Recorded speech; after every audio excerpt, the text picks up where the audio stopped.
Hello students, welcome to my Bengali study channel. Bengali study চ্যানেলের পক্ষ থেকে তোমাদের সকলকে স্বাগত।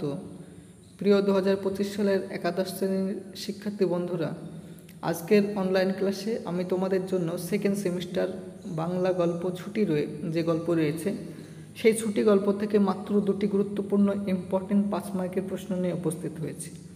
এই প্রশ্ন দুটি তোমাদের আপকামিং সেকেন্ড সেমিস্টার ফাইনাল এক্সামের জন্য অত্যন্ত গুরুত্বপূর্ণ। তাই সেকেন্ড সেমিস্টারের শুরু থেকেই যদি তোমরা এই প্রশ্ন দুটি এখন থেকে ভালো করে স্টাডি নিয়ে পড়াশোনা শুরু করো, আমি আশা করব তোমরা এই দুটি প্রশ্নের মধ্যে একটি প্রশ্ন অনায়াসে কমন পেয়ে যাবে। এবং যারা আর্থিকভাবে দুর্বল, যারা পিছিয়ে পড়া স্টুডেন্ট, যারা টিউশন পড়তে পারো না, সেই সমস্ত ছাত্রছাত্রীরাও শুধুমাত্র যদি আমার এই চ্যানেলের ভিডিওগুলি দেখে খাতায় টুকে প্রশ্নগুলি ভালো করে পড়তে শুরু করো, তাহলে আমি আশা করি তোমরা অন্যের চাইতে হলে এক ধাপ এগিয়ে থাকবে।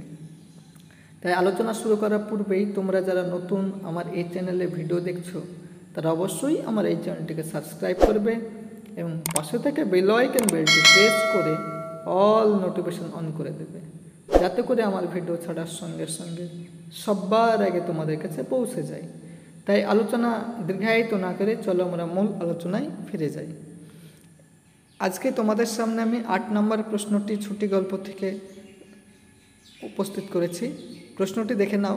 ছুটি গল্পের কাহিনীতে বিশ্বম্বর ভাবকে যে ভূমিকায় পাওয়া যায় তা আলোচনা করো। তোমরা প্রথমে পয়েন্ট করবে কথামুখ। রবীন্দ্রনাথ ঠাকুরের ছুটি গল্পে বিশ্বম্বর বাবু ছিলেন ফটিকের মামা। কাহিনীতে তার সক্রিয়তা খুব বেশি না থাকলেও বিশ্বম্বর বাবুর চরিত্রটি কাহিনীকে এগিয়ে নিয়ে যাওয়ার ক্ষেত্রে গুরুত্বপূর্ণ ভূমিকা নিয়েছে।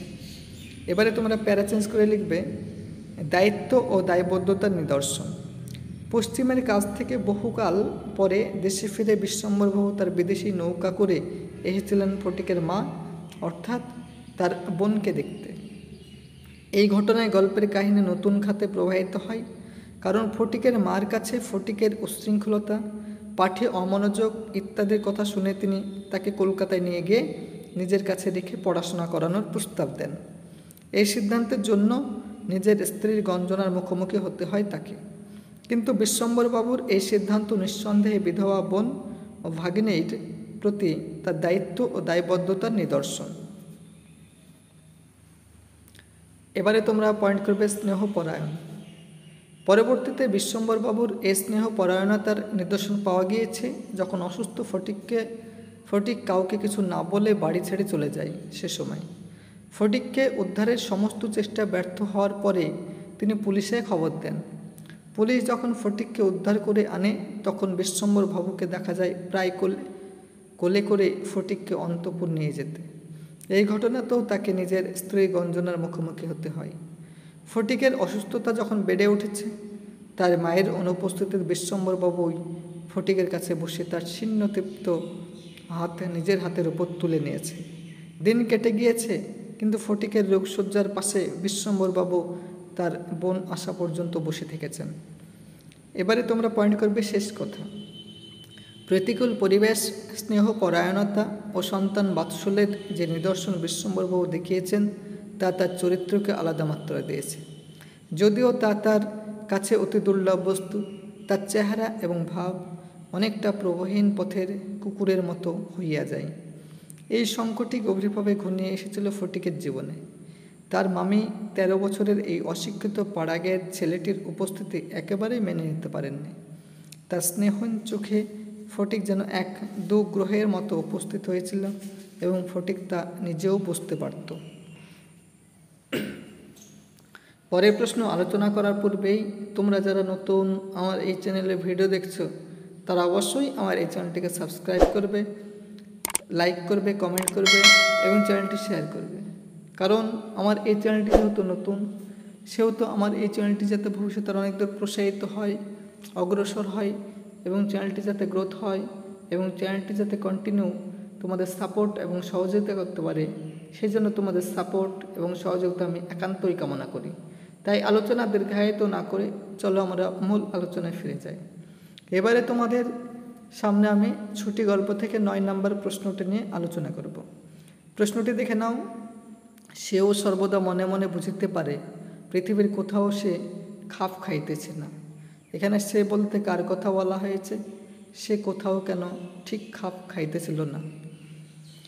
এটি 5 মার্কের প্রশ্ন, উত্তরটি দেখে নাও। ছুটি গল্পে এখানে সে বলতে 13-14 বছরের গ্রাম্য বালক ফটিকের কথা বলা হয়েছে, যাকে গ্রাম থেকে তার মামা বিশ্বম্বরবাবু কলকাতা শহরে নিয়ে গিয়েছিল। এবারে তোমরা প্যারা চেঞ্জ করে লিখবে, ফটিক গ্রাম্য বালক, গ্রামের পরিবেশে থেকেছে, অবাধ স্বাধীনভাবে তার গ্রামের পরিবেশে ঘুরে বেড়িয়েছে। হঠাৎ তার মামা তাকে কলকাতায় নিয়ে যায়। ফটিক সেখানে গিয়ে আটকা পড়ে যায়, নিজেকে বন্দি মনে হতে থাকে। মামিমার চোখে সে অবহেলার পাত্র হয়ে যায়। কিছুতেই নিজেকে সেই দুরন্ত স্বভাব মনোভাবাপন্ন খুঁজে পায় না। মামার বাড়ি তার কাছে কারাগার মনে হতে থাকে। কলকাতার পরিবেশের চারিদিকে স্নেহশূন্য বিরাগ ফটিককে পদে পদে কাটার মতো বিঁধতে থাকে। মামের স্নেহহীন চোখ তার কাছে সর্বদাই বাজত। এমন অবস্থায় তার কাছে তার অভাগিনী মায়ের মাতৃক্র ঝড় স্বর্গলোক মনে হতে থাকে। এইভাবে ফটিক গ্রামের পরিবেশ থেকে হঠাৎ কলকাতা শহরের পরিবেশে গিয়ে নিজেকে খাপ খাওয়াইতে পারছিল না। এই যে দুটি গুরুত্বপূর্ণ ইম্পর্টেন্ট নোট তোমাদের আমি শেয়ার করলাম, এই দুটি প্রশ্ন তোমরা এখন থেকে ভালো করে স্টাডি নাও এবং পড়াশোনা শুরু করো।